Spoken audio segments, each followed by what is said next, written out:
প্ৰকৃতিয়ে খুৱাই দিছে কোভিড-19 এনেই অহা নাই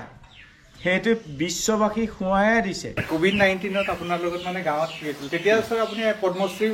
মানে যোনটো এৱাৰ্ডটো হয় না তাৰ আগতে পৰা 2015 চনত কোভিড-19 2020 চনত আহিছে মানে এইটো ধৰক আমাৰ কাৰণে এটা বহুত ডাঙৰ কথা কিন্তু মানে মোৰ কাৰণে এইটো ভেৰি সাৰপ্ৰাইজ কি আপোনাক ধৰক গাঁৱত এনেকৈ গ'লে কি হৈছিলে কথাটো কওক মানে তেতিয়া কোভিডটো পুৰা চলিছে নহয় ইংলেণ্ডত চলিছে আমেৰিকাত চলিছে পৃথিৱীৰ চীন দেশত বেছিকে হৈছে ভাৰতত আকৌ হৈছে তেতিয়া আৰু মোৰ মানে কুইন এলিজাবেথৰ এৱাৰ্ডটো দিলে উচ্চ আয়ুক্তই মোক গবা মাৰি চুমা খালে তাৰপিছত মই ঘূৰি আহোঁতে এপ্ৰিল মাহত এনেই পানী লগা জ্বৰ হৈয়ে আমাৰ ইয়াত ঠাণ্ডাৰ পৰা গৰম হ'লে তেতিয়া আৰু সেই ঠাণ্ডাৰ পৰা গৰম হোৱাৰ কাৰণে পানী লগা যোৱাৰ কাৰণে কোভিডটোৱে মানুহৰ চেতনাত এনেকুৱা সোমাই গ'ল মনত যে চব কোভিড বিদেশত অহা মানুহবিলাকে লৈ আহে এতিয়া মই দেখিলোঁ আৰু মোক তই তাত গ'লোঁ সিহঁতে চুলে বেমাৰটো কি লৈ আহিছে তেতিয়া ঘৰত নহয় তই ইয়াত নুশুবি তই কোভিড লৈ আহিছ পানী লগা জ্বৰ হ'লে কোভিড প্ৰথম অৱস্থাত মানুহে একো বুজি নাপায়তো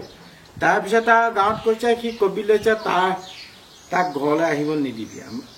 এনেকুৱা হৈছিলে তাৰপিছত আৰু টোপোলা টাপলি মানি আৰু মই হাবিলৈ গ'লোঁ হাবিত গৈ দেখিলোঁ 3টা গড় আছে 150 হাতী আছে তেতিয়া কাজিৰঙা ডিএফক ক'লোঁ ছাৰ ৱাইল্ড লাইফেতো কেতিয়াও লকডাউনটো বুজি নাপায় হয় কেতিয়াও বুজি নাপায় ইয়াৰ বিকল্প ব্যৱস্থাটো কি হ'ব তাত মই এমাহ থাকিলোঁ হাবিৰ মাজত এমাহ থাকি যিটো অনুভৱ কৰিলোঁ তাত থকা গছ গছনিবোৰ আগতকৈ লকডাউনৰ সময়ত চিৰকে যোৱা হ'ল তাত থকা জীৱ জন্তুবোৰ মুক্ত বিচৰণভূমি হ'ল তাত থকা চৰাই চিৰিকটিৰ মুক্ত বিচৰণভূমি হ'ল তাত থকা জলাশয়যোৰ পানী পৰিষ্কাৰ হৈ গ'ল তাৰ মাজতে আকৌ আহি গ'ল নহয় ইনভাইটেশ্যন মানে মেক্সিকো তেতিয়া আপোনালোকৰ নগাঁৱৰ ঋতুৰাজ ফুকন ভোগেশ্বৰ বৰা নাতিনে য'ত এণ্টাৰ্কটিকালৈ যোৱা দ্বিতীয়টি অসমীয়া মানুহ তেতিয়া ইমেইলত তাৰ যোগাযোগ কৰি পেলাই মই 2টাই গুচি গ'লোঁ মানে ঘৰত সোমাবলৈ পোৱা নাই মানে বাহিৰে জংঘলত তাৰপিছত তাত গৈ যিটো অনুভৱ কৰিলোঁ যে দিল্লীত পোৱাৰ লগে লগে তেতিয়া মেক্সিকো চৰকাৰে ক'লে যে আপোনাক 10 বছৰ ভিছা দিছে 10 বছৰ যেতিয়া ভিছা দিছে তাত গৈ যেতিয়া দেখিলোঁ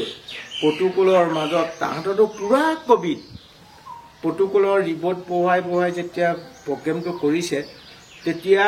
ইউনেস্কোৰ বেন এম্বেছাডৰ আহিছিল মই মোৰ হাবিটোৰ পৰা যিটো অভিজ্ঞতা লাভ কৰিছোঁ সেই অভিজ্ঞতাৰ পৰা তেওঁ স্পষ্ট ভাষাত কৈ দিয়া হৈছে সমগ্ৰ বিশ্ব যদি বছৰেকত 7 দিন লকডাউন দিয়ে পৃথিৱীৰ ভাৰসাম্যটো ঘূৰি আহিব আৰু আপোনালোকৰ পৃথিৱীৰ ভাৰসাম্য ৰক্ষা কৰাত মহিলাসকলক 60% সংৰক্ষণ দিবলৈ কৈছোঁ কিয়নো মানৱ সম্পদ পৃথিৱীৰ ভাৰসাম্য ৰক্ষা কৰাত মহিলাসকলৰ যিটো ভূমিকা আছে পুৰুষৰ সেইটো নাথাকে মানে কাৰণ মোৰ ঘৰতে ল'ৰা ছোৱালী 3টা নহয় মাকে 3 চাট মাৰিলে মা মোক ভাত দে মই এচাট মাৰিলে ঘৰৰ পৰা ওলাই যায় এই জন্মৰ পৰা মাকে পায় সেইকাৰণে এতিয়া সমগ্ৰ বিশ্বত প্ৰথম ভাৰতে 33% দিছে কোনো দিয়া নাই এতিয়া এইবিলাক কৰিবলগীয়া বহু কাম আছে আৰু তাত 8 লাখ হেক্টৰ 10 বছৰ মোৰ ভিছা আছে 8 লাখ হেক্টৰ গ্ৰীণ কৰা পৃথিৱীক সেউজীয়া কৰাৰ মোৰ লক্ষ্য এতিয়া আপুনি মাজে মাজে এনে তাত থাকেনে মই থাকোঁ মই এতিয়া আহি আছোঁ মানে ইয়াৰ বিচৰণভূমিটো এনেকুৱা 60 কিলোমিটাৰ কাজিৰঙাৰ পৰা গড়বিলাক গধূলি 4টা বজাত ওলালে ৰাতিপুৱা 4টাত ইয়াত সোমায় এতিয়া ইনফৰমেশ্যন গোলাঘাটটো কাজিৰঙা মাজুলী যোৰহাট তেওঁলোকক ইনফৰমেশ্যনটো দিব লাগে তেতিয়া কিলা গড়টো সুৰক্ষিত হৈছে 2012 চনত 1 আগষ্টত মই বম্বেত থাকোঁতে মোৰ তাতে এটা গড় মাৰিছে সেইকাৰণে এতিয়া ফৰেষ্ট ডিপাৰ্টমেণ্টে বহুত হেল্প কৰে কিন্তু অৰ্থ সেইখন হাবি ফৰেষ্টে ল'ব পৰা নাই কিন্তু বহুত তাৎপৰ্য বিষয় এতিয়া গ্ৰীণ গাৰ্ড অৰ্গেনাইজেশ্যন ঋতুৰাজ ফুকনে তাত মোৰ নামত মোৰ ছোৱালীৰ সৈতে এতিয়া ফৰেষ্টমেন ফাউণ্ডেশ্যন খুলিলে